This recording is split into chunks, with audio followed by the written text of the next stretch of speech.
very important ang topic natin, okay? Experience ko to sa mga pasyente ko na nagdaan, ayaw uminom ng amlodipine. O minsan tinitigil yung amlodipine o gamot nila na sa high blood. Pagkaraan ng 1 to 2 years, biglang nabalitaan na lang na stroke. Okay? So, napakahalaga ng gamot sa high blood na itutuloy yung maintenance. Huwag natin ititigil hanggat hindi kayo nakikita ng doktor ninyo. Marami kasi po nagkakamali. Sayang kasi high blood yan, mataas ang blood pressure, nakaiwas na tayo sa stroke, tapos tinigil bigla. Kasi maraming mga maling akala. Okay? Anong mga dahilan? Bakit yung mga pasyente bigla na lang tinitigil yung gamot? Ito usually may naririnig na mga fake news. Okay? Una-una sasabihin baka daw pag uminom ng gamot sa high blood, mawala ng gana sa sex. Hihina daw sila. Yan, mali po yan. Ang amlodipine, walang connection yan sa sex. Pareho lang. Merong iba naman magsasabi, nako, masisira kidney mo, masisira atay mo, pag tinuloy mo yung amlodipine, mali din po, hindi rin tunay. O yung iba, sasabihin ng kapitbahay nila, tigil mo na yan, mag-herbal ka na lang. Paano kung talagang mataas yung blood pressure? Let's say 180, 110, di ba? Kailangan mo talaga yan, di ba? Yung iba naman sinasabi, wala naman ako nararamdaman Kahit mataas ang blood pressure, baliwala yan. Yun, tinitigil na lang. Okay? Yung iba naman sasabihin, malakas pa ako, kaya ko yan. Or yung iba naman sasabihin, na-control ko na yung blood pressure ko Bumaba na, okay na sana. Diba? So, bakit ko pa itutuloy? Actually, kaya po bumaba kasi meron kayong maintenance. Kailangan itutuloy nyo pa rin ito. At merong iba nagsasabi, mahal. Actually, hindi na po mahal yung amlodipine. Marami ng generic nito. Halos merong 3 piso, 4 na piso na lang sa isang araw. Sa lahat ng gamot sa high blood po, ito yung pinakamalakas. Alam yan ng cardiologist. Yan, bilang internist, cardiologist. Isa to, kung hindi ito ang pinakamalakas na gamot sa high blood, mura pa, ang control niya almost 2 days kahit nakalimutan mo uminom ng isang araw, effective pa rin siya. Kaya niya yung blood pressure na matataas, mga 200 over 100, 180 over 110. Basta pag sobra taas, maganda yung amlodipine. Kaya tuloy nyo lang, paalam nyo lang doon sa doktor ninyo. Okay? Ngayon, tatanong ng iba, ano ba, Dok, ang senyales na may high blood ako? Okay? Paano ko mararamdaman? Actually, ang tamang sagot dito, karamihan, walang nararamdaman. Maraming may high blood. Yung iba nga, nakikita ko, mga 240 ang blood pressure. Walang nararamdaman Parang sa kanila, sanay na sila Sanay na parang ganito pakiramdam nila, okay lang sila, sanay na sila. Kaya nga tinawag na silent killer ang high blood. Walang nararamdaman. Paano malalaman? Simple lang. Papacheck lang tayo ng blood pressure. Okay? Pacheck nyo lang yung blood pressure nyo. Okay na yan. Pero itong mga mga pasyente ko na walang nararamdaman, kunwari, 240 blood pressure nila. Pero pag pinainom mo ng gamot sa high blood, pag na-maintenance mo na sila ng mga 1 month, 2 months, yung blood pressure nila na 200, pag nababa na yan ng mga 140 over 90, tatanungin ko sila ulit. Ano ang pakiramdam mo ngayon? Sabi mo, wala ka nararamdaman dati. Sabi niya, mas masarap pakiramdam ko ngayon.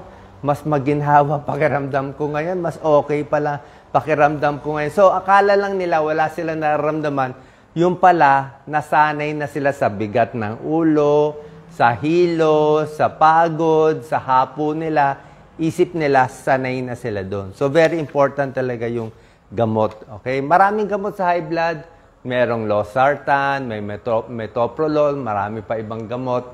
Pero para sa akin, ang shortcut, siyempre pa-check kayo sa doktor. Pero usually, amlodipine, pinaka-malakas. Tapos yung generic lang, pwede na, para mura. Ano pa ibang solusyon sa high blood bukod sa pag-inom sa gamot, di ba? Kung kaya nyo magbawas ng timbang, hirap magpapayat ngayon pero kung kaya mo bumaba ng 10 pounds, bababa din yung blood pressure mo ng mga 5 to 10 points.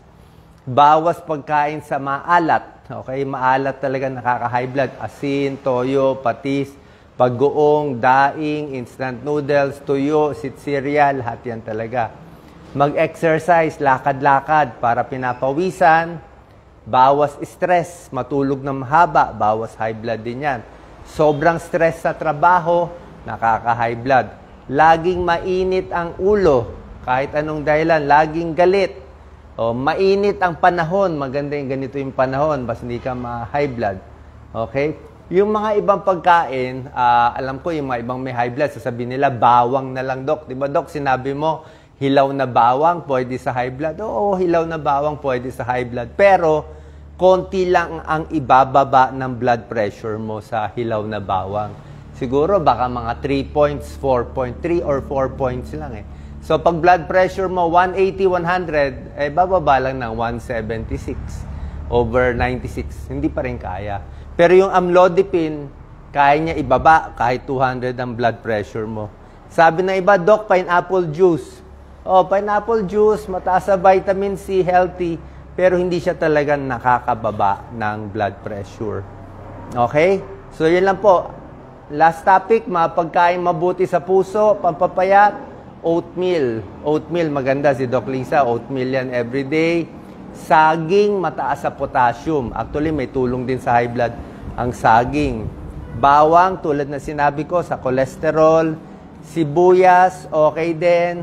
Tokwa, tofu, munggo, pwede rin yan. Makakatulong yan. Okay? So, lastly, yung init ng ulo. Yung init ba ng ulo, may nakilala ko, nagwala lang, nagalit lang, na-stroke na. Pwede po mangyari yon. Meron, lalo na sa mga matatanda. Pag bata pa kayo, wala pa kayong 40 years old, magsisisigaw-sigaw kayo, magwawala kayo, okay lang, baka hindi kayo ma-stroke. Pero kung kayo ay senior citizen na, o lampas 50 years old na, tapos magsisisigaw-sigaw kayo, magwawala kayo, medyo delikado na. Okay? Kasi mas mahina ng katawan. Pag sobrang galit, pwede ng 4 na komplikasyon. Pwede kang ma-high blood, pwede kang ma-stroke, pwede atakihin sa puso, sa galit, pwede dumugo ang mata. Marami dumudugo yung mata sa sobrang galit.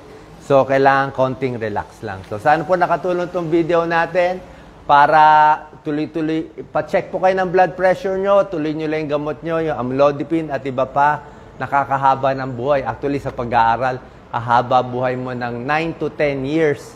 9 to 10 years, dagdag sa life expectancy mo. Kung ang buhay mo, dapat 80 years old. Pag uminom ka ng gamot, abot ka ng 89 eh. Kaya nga yung mga mayayamang bansa, kompleto sila sa gamot, mas mahaba yung buhay nila. Dito sa Pilipinas, mas maikli buhay natin. Parang 70, 71 years old lang yung average. So, sana po nakatulong itong gamot. Payo natin, pa-check po tayo sa ating mga doktor. God bless po.